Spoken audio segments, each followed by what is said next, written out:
प्रधानमंत्री जी का हम सब मुसलमान शुक्रिया अदा करते हैं। पहली बार ऐसा बिल लाए जो ट्रांसपेरेंट है और वक्फ बोर्ड या वक्फ ट्रिब्यूनल सबको ट्रांसपेरेंट होना पड़ेगा।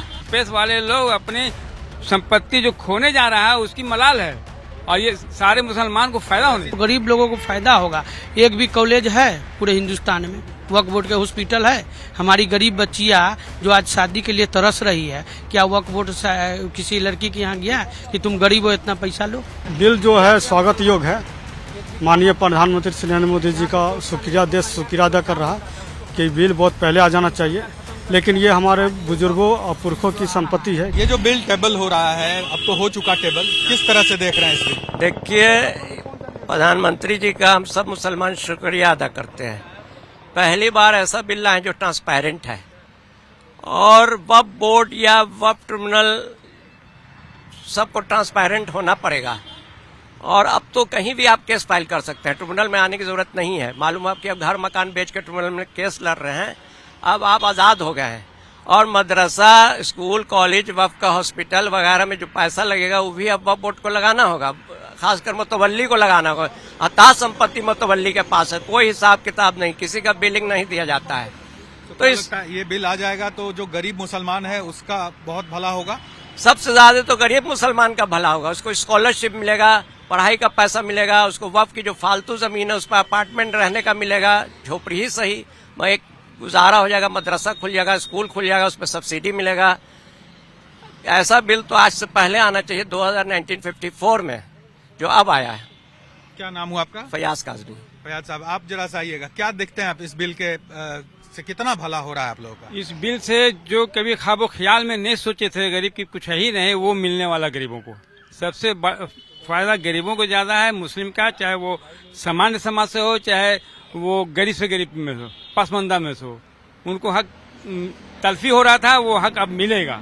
और इनसे जो लोग क्रोध कर रहे हैं, विपक्ष के लोग कह रहे हैं कि मुसलमान का हक मार लिया जाएगा, सारी संपत्ति छीन ली जाएगी, ऐसी बातें उठाई जा रही। तो वो ये भूल गए हैं, मुसलमान का हक अब नजर आ रहा है। जब तक उन्होंने राज सालों साल किए तो उससे मुसलमान का हक नहीं मिल रहा था। वो मुसलमान की तरफ नजर नहीं उड़ा रहे थे कि गरीबों को न किसी तरह का व्यवस्था नहीं, पढ़ने का, न हॉस्पिटल का, न किसी तरह रहने का। तो वो उस समय कहाँ गए थे विपक्ष वाले लोग? विपक्ष वाले लोग अपनी संपत्ति जो खोने जा रहा है उसकी मलाल है और ये सारे मुसलमान को फायदा होने। साहब तो नेता है ना भाई मुसलमानों के, वो कहते हैं कि काबिलियत से भरे हुए हैं, लेकिन वो भी कहीं पर राजनीतिक में, सामाजिक में ये बात बोल रहे हैं। लेकिन मुसलमान के हक के फैसला की बात करें, हम लोग अदब से उनको कह रहे हैं कि मुसलमान को जो फायदा पहुंचने जा रहा है वो उनको पहुंचने दिया जाए, इनमें नुक्ताचीनी ना करें। नाम बताइए। अबू सलाम वारसी, नवादा जिला। किस तरह से देख रहे हैं आप लोग इस बिल को? क्योंकि कहा जा रहा है कि आप लोग के हक को इस बिल के तहत मार दिया जाएगा, आप लोग को कोई हक अब मिलने वाला नहीं है। देखिए, अल्पसंख्यक मंत्री जी जो है किरण राजू जी, ईद के दिन क्या बोले कि आज ईद का दिन है, झूठ मत बोलो, बोले है ना। पूरे देश को एक मैसेज दिए हैं कि 30 रोजा रखे, इसके बाद भी झूठ बोल रहे हैं। ये बिल अल्पसंख्यक समाज के लिए और खासकर पसमानदा समाज जो पिछड़ा रह गए उनके समर्थन में है। और ये बहुत अच्छा बिल है, इनको बहुत पहले आना चाहिए। हम लोग इनके समर्थन में, और विपक्षी दल को तो काम है उनका जो है 2025 में बरगराना। और जो ठेला चालक है, रिक्शा चालक है, जो मजदूर लोग है गरीब तबके को, उनको वक्फ बोर्ड के बारे में तो पता है नहीं। आप बिहार में जाइएगा तो एक ही साल से कई लोग बने हुए हैं, कोई चेयरमैन जिला में हो या प्रदेश में हो, कहीं भी हो, और लोग को जगह नहीं मिल रहा है। ट्रांसपेरेंसी आएगी बिल आने, एकदम आएगी, एकदम आएगी और गरीब लोगों को फायदा होगा। एक भी कॉलेज है पूरे हिंदुस्तान में, वक्फ बोर्ड के हॉस्पिटल है। हमारी गरीब बच्चियाँ जो आज शादी के लिए तरस रही है, क्या वक्फ बोर्ड किसी लड़की के यहाँ गया कि तुम गरीब हो इतना पैसा लो? आप मकान भाड़ा उठा रहे हैं, इतना पैसा कहाँ से आ रहा है? आप मलाई खा रहे हैं, आप 40 लाख के गाड़ी पर चढ़ रहे हैं और गरीब आज तक रिक्शे चला रहा है। कभी उसके बेटा को पूछे कि तुम्हारे बेटा को पढ़ाई के लिए नहीं है? कभी बाढ़ राहत में गए, कभी दलित टोला में गए कि आज दलित का बच्चा किस तरह घूम रहा है, उसको खाने के लिए नहीं है? यही सब समस्या, इसी को मोदी जी ला रहे हैं। मोदी जी के लिए क्या कहेंगे आप? हम मोदी जी को धन्यवाद करते हैं। धन्यवाद, सिर्फ हम लोग नहीं, मेरा पूरा मतलब हम तो जिस मोहल्ले में, सारा मोहल्ला आज ईद मना रहा है। हाँ, हम लोग बहुत खुश हैं। आप देख लीजिए कि वक्फ बोर्ड तरीमाम किया हुआ था सारे मुसलमान को, उन्हीं का सामान, उन्हीं पर केस, सब साबित करते करते लोग बूढ़े हो जा रहे हैं, कितने को तो मर गए। FIR फिर से ईद मना रहे हैं आप लोग। दोबारा ईद बना रहे हैं और आने की उम्मीद है कि ईद मनाते रहेंगे। मोदी जी को सम्मान मुसलमान हिंदुस्तान के अलावे विदेश के मुसलमानों को सम्मान दिया।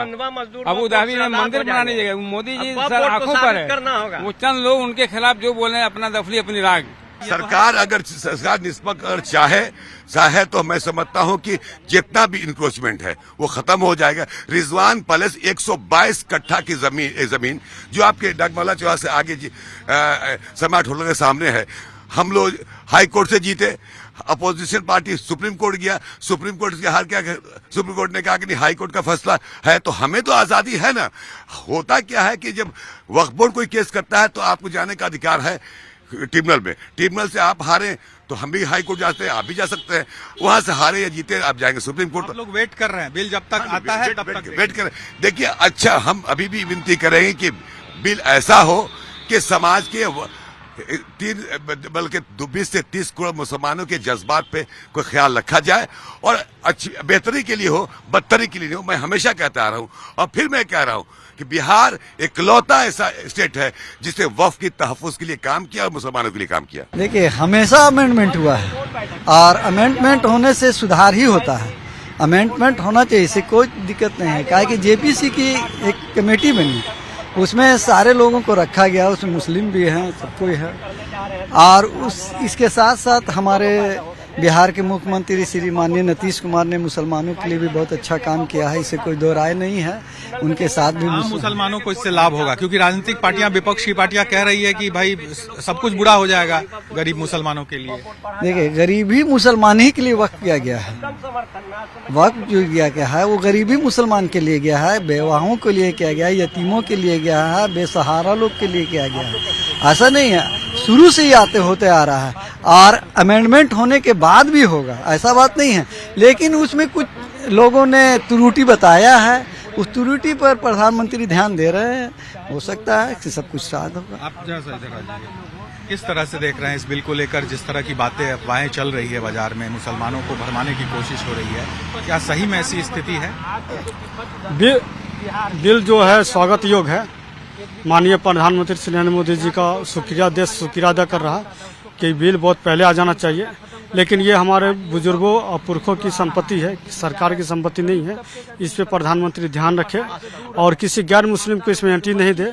हमें इसमें तो हमारे जितने भी जो धर्म गुरु हैं मुस्लिमों में, तो एक कहावत है कि हमें तो अपनों ने रूठा, गैरों में कहाँ दम था, जहाँ मेरी कश्ती डूबी वहाँ पानी कम था। तो हमें मुसलमान ही नहीं रूठा, गरीब गुरबा को कहा, वो गरीब का किया गया है, गरीब को वो लाभ मिला नहीं। उस अब प्रधानमंत्री के माध्यम से गरीब को लाभ मिलेगा, जिसमें स्वास्थ्य सेंटर, एजुकेशन सेंटर, अनेकों सेंटर जो बनेंगे वो तारीफ काबिल रहेगा। ये मैं प्रधानमंत्री को बहुत स्वागत योग्य, मोदी जी का शुक्रिया करते हैं। बहुत शुक्रिया, देश को शुक्रिया करें। एक ईद हम लोग 31 को मना लिए हैं, दूसरा ईद आज हम लोग के लिए है। और साफ तौर से जो बिल पेश हो रहा है या जो पास होगा और नया कानून बनेगा वक्फ बोर्ड को लेकर, उससे आम गरीब मुसलमान जो है उनको बहुत फायदा होगा। ये आम लोगों का सोचना है। राजनीतिक पार्टियां भले इस मुद्दे को लेकर अलग अलग बातें कहे, इसे भरमाने की कोशिश करे, लेकिन जो फायदा है वो इन गरीब मुसलमानों को होगा, ऐसा मानना है ये इन लोगों का। कैमरा पर्सन सौरभ के साथ साकेत कुमार, टाइम्स नाउ भारत, पटना।